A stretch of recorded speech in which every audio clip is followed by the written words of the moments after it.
Well, it seems like back in the old ages, when the world was a lot younger than it is now, I reckon, it said that one time there was an old blacksmith, and he was wicked, he was mean, he was cussed, he was ornery, especially bad about drinking. And he didn't wait for Saturday night for his dram like he's supposed to do. He started in drinking Sunday morning right after breakfast. And stayed lit up all week. But mean as old John was, finally one day there was a beggar come there, bent over double with rheumatisms, walking on 2 walking sticks, and stood in the door to Jack's shop. Stood there. Jack finally hollered at him, "Well, don't just stand there blocking the light. Come in and sit down and rest a while if you've a mind to." And the old beggar stumbled into the shop and sat down on a bench there. John tried to talk to him. He could tell he's pretty bad give out. And finally he said, "Have you eat today?" He kind of shook his head. "What's this that way yet? Now don't you go. I'll be right back. Don't you go nowhere." Went to the house, got a great big plate of victuals, and even gone to the trouble to get him a tall, cool glass of sweet milk from the spring. "Hey, old man, try these rations. Hope you can find something here you can eat." Now, this is just common manners back there. You always run down your own table just loaded with 3 kinds of meat and 6 kinds of vegetables and pies and cakes. And the beggar said, "Thank you, thank you." "Oh, it ain't much. Law, if I can eat such trash truck here 3 times a day every day, I reckon you can try to stomach it once." And John went back to pounding around on it and kept his eye on the beggar. Finally, that old crippled up beggar finished, put the plate and glass to one side and stood up. And when he stood up, he let those walking sticks fall to the ground. And he started straightening up, and all the kinks started coming out of him. And finally, there was a flash of light somehow. And instead of that old crippled up beggar there, in John's shop suddenly was a tall, stout-like old man, fine head of white hair, nice white beard, long white robe right down to his feet, and he had a big gold key in his hand. Don't you Episcopalians and Catholics understand who it was? Well, never mind, wicked John didn't know either. "Well, John, looks like you don't recognize me." "No. Huh. What happened to that old beggar? And who in the nation are you? Where did you come from where folks go around dressed like that in the daytime?" "Well, John, you've never been inside of a church house. You've got no way of knowing who I am. I will tell you. I am St. Peter." "Duh, go on. Expect me to believe that, do you?" "Well, it don't differ, John, whether you believe me or not. I will tell you how come me down here. Once a year I walk the earth to see can I find any decent folks left on it. And the first man what treats me right, I always give him 3 wishes. Now, you've been good to me, and go ahead. Any 3 things you might wish for it, it'll be that way." Well, John was already high on whiskey that morning and just started wishing anything would pop into his head. "Well, Peter, I'll tell you one thing. See that high-back rocking chair there? When I get done with the job of work, I like to sit in that rocker and rest, and these confounded loafers sitting in that high-back rocker, I'd run them out of here. I just wish that anybody that sits in that rocker would stick to the chair bottom by the seat of their britches, and that chair starts rocking, and finally just whamming the back of their head against the high back there. Now hold them stuck fast that'll I turn them loose.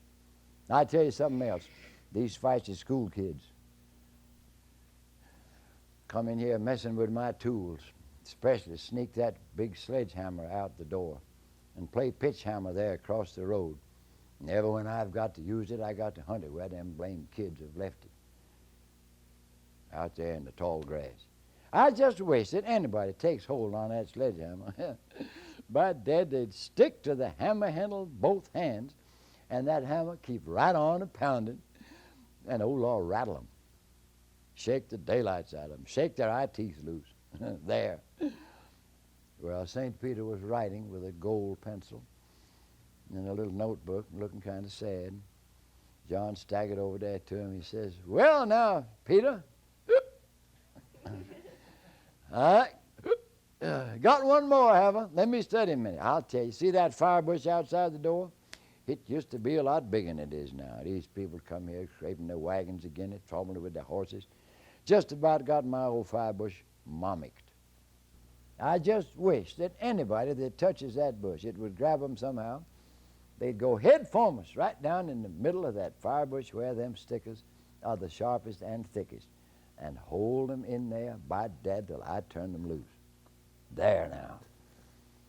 St. Peter finished writing and taking his notes and put the gold pencil and the spectacles all back inside his robe. He says, John, that is the sorriest set of wishes ever you'd tried.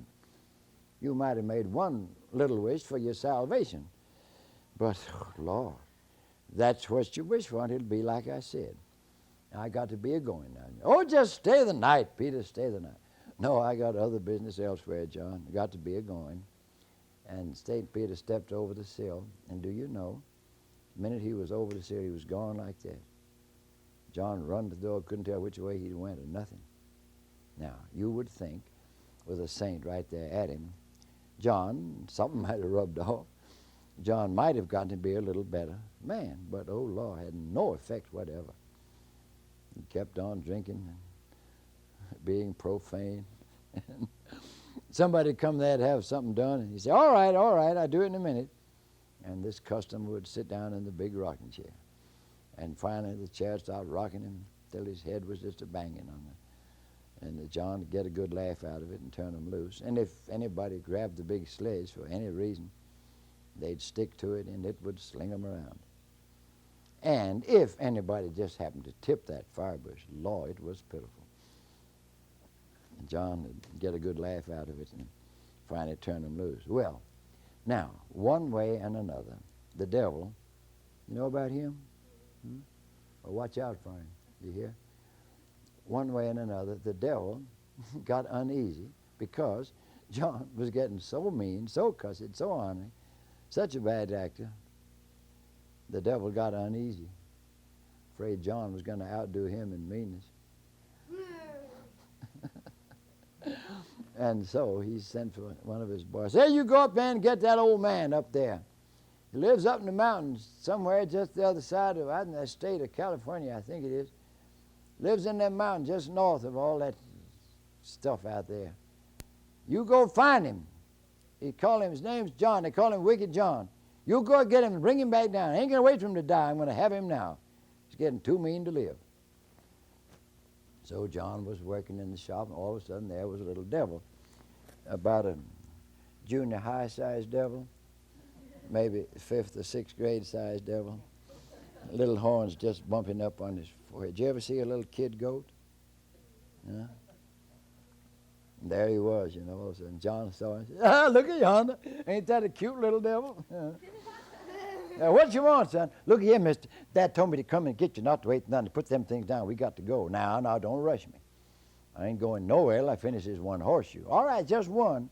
Now, hurry up. Well, all I got to do is red hot. Turn the ends and punch the nail holes in. Just don't try to push me. Well, all right, I'm trying to hurry up. Dad'll get mad. And he looked around, and what did he do but ease down in that high-back rocker. John finished that horseshoe, and he throwed it in the cooling tub and reached with his tongs to get another, what they call blank, to stick in the forge. Hey, old man, you said just one. And he started to try to get out of that chair. And finally he saw what the conditions were. And the chair really started rocking. He was pulling at the seat, his britches trying to break loose, you know. And finally that poor little devil's head was going whammity-bang, hitting the back of that high-back rocker. And he got to squalling. Ow, I'm stuck. Ow, mister, can you make this thing let go? I might. You leave here and don't you never come back. Yes, and no, I'll not come here no more. You promise. Yes, indeed. All right, swick. That, I think, was the charm that St. Peter must have taught him to break the spell. And that chair throwed that little devil out on the floor, and oh, Lord, did he get out of there. Well, John went on, whatever he had to do, and finally there was another one, about a freshman college-sized devil.